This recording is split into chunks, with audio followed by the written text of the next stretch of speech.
భారతదేశం గొప్ప చరిత్ర కలిగిన దేశం. అలాంటి చరిత్రకు సంబంధించిన ఆనవాలే భావితరాలకు తరగని సంపద. అంతటి చరిత్ర కలిగిన పురాతన వస్తువులను భావితరాలకు అందించే ఉద్దేశంతో ఏర్పాటు చేసినవే మ్యూజియంలు. ఈ మ్యూజియంలు పురాతన చక్రానికి సంబంధించిన ఆనవాలను ఆధునిక కాలానికి అందిస్తూ ఎంతో విజ్ఞానాన్ని అందిస్తుంటాయి. ఎంత అభివృద్ధి చెందిన దేశాల్లోనైనా వారి చరిత్రకు సంబంధించిన ఆనవాలను వదులుకోరు. అలా మ్యూజియంలో పెట్టి భద్రపరుస్తుంటారు. అలాంటి ఓ మ్యూజియం ఏలూరులోని చుట్టుపక్కల ప్రాంతాల వారికి విజ్ఞానాన్ని పంచుతోంది. పురాతన వస్తువుల భాండాగారంగా మెప్పు పొందుతోంది. భారతదేశ చరిత్రకు సంబంధించి తెలుగు రాష్ట్రాలు ఎంతో ముఖ్యమైనవి. ముఖ్యంగా ఆంధ్రప్రదేశ్లోని ఆధ్యాత్మిక కట్టడాలకు సంబంధించిన ఎన్నో ప్రాచీనమైన ఆలయాలు ఉన్నాయి. ఎంతో విలువైన చరిత్రను నిక్షిప్తం చేసుకున్నాయి. చోళులు, కళింగులు, మౌర్యులు, చిత్రగుప్తులు, శాతవాహనులు, ఇస్వాకులు ఇలా చాలా మంది రాజులు ఈ నేలను పాలించారు. వారి కాలంలో ఎన్నో గొప్ప ఆలయాలు, ఇతర నిర్మాణాలు చేపట్టారు. కాలక్రమేణా కొన్ని శిథిలమవగా మరికొన్ని నిర్లక్ష్యానికి గురై శిథిలా వ్యవస్థకు చేరుకున్నాయి. ఇంకొన్ని కనుమరుగయ్యాయి. అలాంటి పురాతన సంపదను ఏలూరులోని మ్యూజియంలో భద్రపరిచి ప్రదర్శిస్తున్నారు. పురావస్తు అధికారులు గోదావరి జిల్లాలో క్రీస్తు శకం నాటి రాతి శిల్పాలు, ఆనాటి పరికరాలు ఈ మ్యూజియంలో అందరినీ ఆకట్టుకుంటున్నాయి. ఈ మ్యూజియంలో సందర్శనార్థం ఏర్పాటు చేసిన అనేక ఆనవాళ్లు ప్రతి ఒక్కరిని అమితంగా ఆకట్టుకుంటున్నాయి. నా పేరు బీజేపీ పుష్పరాజ్ అండి. నేను హై స్కూల్ హెడ్ మాస్టర్ని. నేను చిన్నప్పటి నుంచి ఇక్కడే పుట్టి పెరిగిన వాడిని, హేలాపురి వాసిని. ఇప్పుడు ఉదాహరణ ఇక్కడ బయట పెట్టిన మండపం మీద కూర్చొని మేము పాటలు పాడుకునేవాళ్ళం. శిలలపై శిల్పాలు చెక్కినారు అన్న మిత్రులందరం కలిసి పాడుకునేవాళ్ళం. చాలా ఆసక్తిగా పరిసరాల్లో ఉన్న మండపాలు, చిన్న చిన్న విగ్రహాలను వెతుక్కుని చూసుకునేవాళ్ళం. అట్లాగే ఆ రోజులు బహుశా 1985 ప్రాంతంలో మేము నాగపూర్ నుంచి వచ్చి పెదవేగిలో త్రవ్వకాలు జరుపుతున్నారంటే సైకిల్ వేసుకు వెళ్ళాం ఫ్రెండ్స్ అందరం కూడా. ఆసక్తి అట్లాంటిది అనమాట. అక్కడ ఏవో మొత్తం చాలా చేసి ఆ రోజు ఫోటోగ్రఫీ లేని రోజులు, సెల్ ఫోన్లో ఫోటోలు తీసుకుంటున్నాను. సెల్ ఫోన్లే లేని రోజుల్లో నేను కాస్త బొమ్మలు ఇటు రావటం, నేను మా బొమ్మలు గీసుకున్నాను. వాళ్ళ త్రవ్వకాల్లో తీసి పెట్టిన అన్ని కూడా తీసుకొని నేను బొమ్మలు కూడా గీసుకొని దాచుకున్న రోజులు అనమాట అవి. అయితే ఆ పరిస్థితి నుంచి ఈ రోజున మరి అయ్యంగార్ లాంటి వాళ్ళ కృషి వల్ల మరి మ్యూజియం అంటే మా ఏలూరు వాసులు అటు రాజమండ్రి, ఇటు విజయవాడ వెళ్లాల్సిందే. కానీ మరి ఎక్కడెక్కడి నుంచో చాలా దూర ప్రాంతాల నుంచి క్రీస్తు పూర్వం నాటివి కూడా తీసుకొచ్చి ఇక్కడ పెట్టడం అనేది మరి నాలాంటి వాళ్ళకి చాలా ఆనందం కలిగించే విషయం. నేను ఇక్కడ ప్రాచీన కాలపు రాతి కాలపు పనిముట్ల దగ్గర నుంచి అప్పుడు ఉపయోగించిన ఆయుధాలు, వాళ్ళు ఉపయోగించిన పాత్రలు, అట్లాగే అప్పుడు రాజులు వాడిన ఆయుధాలు అవన్నీ కూడా ఇక్కడ చూడటం జరిగింది. మరి ముఖ్యంగా అక్కడ చాలా ఆధునికంగా అంటే డిజిటలైజ్ చేశారు పూర్తిగా. అండ్ క్యూఆర్ కోడ్ మనం స్కాన్ చేసుకున్నట్టుగా పర్టికులర్గా అక్కడికి వెళ్ళి మన ఆ యాప్లో కనుక దాన్ని ఓపెన్ చేసి దాన్ని ఆ ఫోటో చూస్తుంటే మొత్తం అది దాని వివరాలన్నీ డిస్ప్లే అయిపోవటం అది చాలా బాగుంది. పిల్లలకు చాలా ఉపయోగపడుతుంది. ముఖ్యంగా దీనిపైన కూడా ఇప్పుడు పరిశోధన పెట్టినట్టు తెలిసింది. ఇంకా మరి అది కూడా పిల్లలకు చాలా అవసరం అని భావిస్తున్నాను. ఈరోజు మేము ఈ మ్యూజియం చూడటానికి వచ్చాము. చాలా అద్భుతంగా ఉంది. చెప్పాలంటే ఏలూరుకి ఇది ఒక ఎస్సెట్లా భావించవచ్చు. ఇప్పటివరకు మేము ఏలూరులో చూడటానికి ఏమీ లేవు, ప్రత్యేకంగా చూడాల్సినటువంటివి ఏమీ లేవు అని అనుకుంటూ వచ్చాము. అట్లాంటిది ఈరోజు ఈ మ్యూజియం చూసి చాలా అద్భుతంగా ఫీల్ అయ్యాం మేము.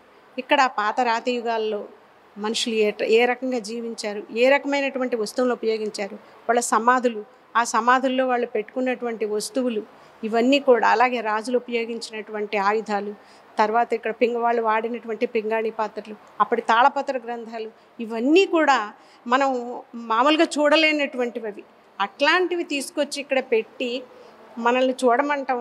మనకందరికీ కూడా అద్భుతంగా చూపించడం అనేది ఎంత అద్భుతంగానో అనిపించింది నాకు. ఇవన్నీ కూడా పిల్లలకి చాలా బాగా ఉపయోగపడతాయి. చరిత్ర తప్పనిసరిగా మనందరం కూడా చరిత్ర తెలుసుకోవాలి. ఆ చరిత్ర తెలుసుకున్నవాడే నిజమైన మానవుడిగా ఎవరైనా భావిస్తారు. చరిత్ర తెలుసుకోలేని వాడు ఎందుకు పనికిరాడు.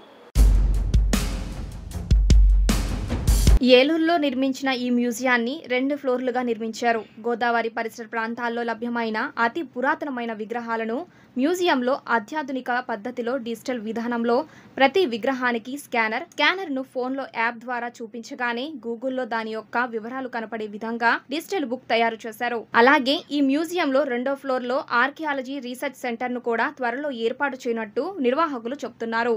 దీంతో పాటు ఈ మ్యూజియంలో కర్నూలు ఇనుముతో చేసిన ఖడ్గాలు ఆకర్షణీయంగా నిలుస్తున్నాయి. ఆదిమానవుల కాలంలో వాడిన ఆయుధాలను, రాళ్లను సైతం ఈ మ్యూజియంలో చూడవచ్చు.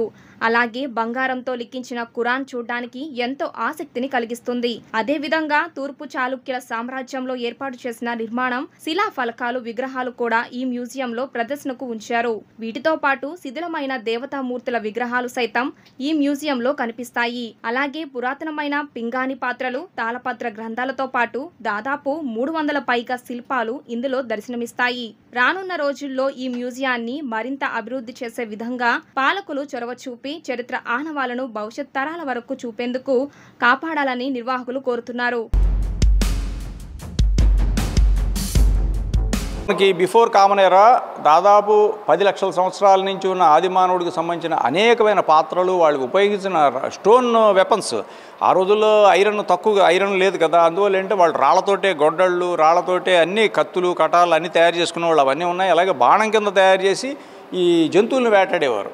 అవన్నీ ఉన్నాయి. తర్వాత ఏంటంటే మనకి ఇంకా ఇక్ష్వాకుస్ పీరియడ్ నుంచి, విష్ణుకుండిల కాలం నుంచి, తర్వాత మనకి వేంగి చాళుక్యుల కాలం నుంచి, విజయనగర ప్రభువుల కాలం నుంచి, రెడ్డి రాజుల కాలం నుంచి, గజపతుల కాలం నుంచి, బామిని సుల్తాన్ల కాలం నుంచి అన్నీ కూడా చాలా ఆ కాలం నాటి పంచలోహ విగ్రహాలు, ఆ కాలం నాటి స్టోన్స్ అవన్నీ, అలాగే హీరో స్టోన్స్ ఇవన్నీ కూడా మనకి చాలా లభ్యమైనవి.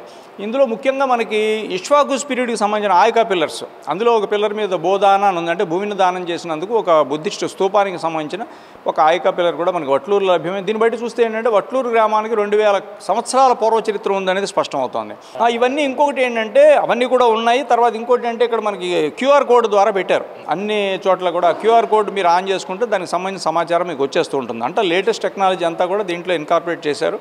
ఇది అంతర్జాతీయ స్థాయి అద్భుతమైన రాష్ట్ర పురావస్తు ప్రదర్శనశాల. ఇంకా భవిష్యత్తులో దీనికి రీసెర్చ్ సెంటర్ చేయాలి. తర్వాత మనకి మేము ఇప్పుడు ఈ సందర్భంగా చెప్పేది ఏంటంటే ఎవరిళ్లల్లో అయినా సరే ప్రాచీన తాళపత్ర గ్రంథాలు కానీ, ప్రాచీనమైన నవాబుల కాలం కానీ, లేకపోతే బ్రిటిష్ వాళ్ళ కాలం కానీ, మహమ్మదీయుల కాలం కానీ అనేక సంబంధించిన ఏమన్నా వాళ్ళ దగ్గర లభ్యమైన వస్తువులు కానివంటిదే మ్యూజియంకి హ్యాండ్ ఓవర్ చేస్తే కొన్ని లక్షల మంది చూసే అవకాశం ఉంటుంది. వారికి రిసీట్ కూడా ఇస్తాం. మనం ఇవ్వడంతో కాకుండా మనం దాంట్లో కింద వారు ఇచ్చారని కూడా మనం రాయడం జరుగుతుంది. అది అలాగే ఇప్పుడు జమీందారుల కాలంలో కూడా చాలా లభ్యమే ఉంటాయి. సాధ్యమటు ఏం చేస్తున్నారంటే వాళ్ళు లభ్యమైనవి వాళ్ళ ఇళ్లలోనే వాళ్ళు ఒక ప్రదర్శనశాలగా పెట్టేసుకుని వాళ్ళు పెట్టుకుంటున్నారు. దానివల్ల వాళ్ళ తరం అయిపోయాక తర్వాత అవన్నీ ఎవరన్నా బయట పారేసిన నెక్స్ట్ తరాల జనరేషన్స్కి ఆ ఇంట్రెస్ట్ ఉండొచ్చు, లేకపోవచ్చు, మనం ఏం చేయలేం. అదే ప్రదర్శనశాలలో ఉన్నట్టయితే వాళ్ళ పేరు కూడా కింద మనం ఉదాహరించి ఫలానా వెంకట్రావు గారు ఇచ్చిన ఇదిగో నిజాముల కాలం నాటి కత్తి అని కూడా మనం ఉదాహరించి మనం చేయటం వల్ల శాశ్వతత్వం ఉంటుంది. కాబట్టి ఆ రకంగా ప్రజలందరూ కూడా భాగస్వాములు అవ్వాలని, అలాగే మ్యూజియంను కూడా అందరూ వచ్చి చూసి వెళ్ళాలని కూడా మీ సందర్భంగా విజ్ఞప్తి చేస్తున్నాం. ఈ వీడియో కనుక మీకు నచ్చినట్లయితే లైక్ చేయండి, షేర్ చేయండి, సబ్స్క్రైబ్ చేయండి. అలాగే పక్కనే ఉన్న బెల్ ఐకాన్ కూడా క్లిక్ చేయండి.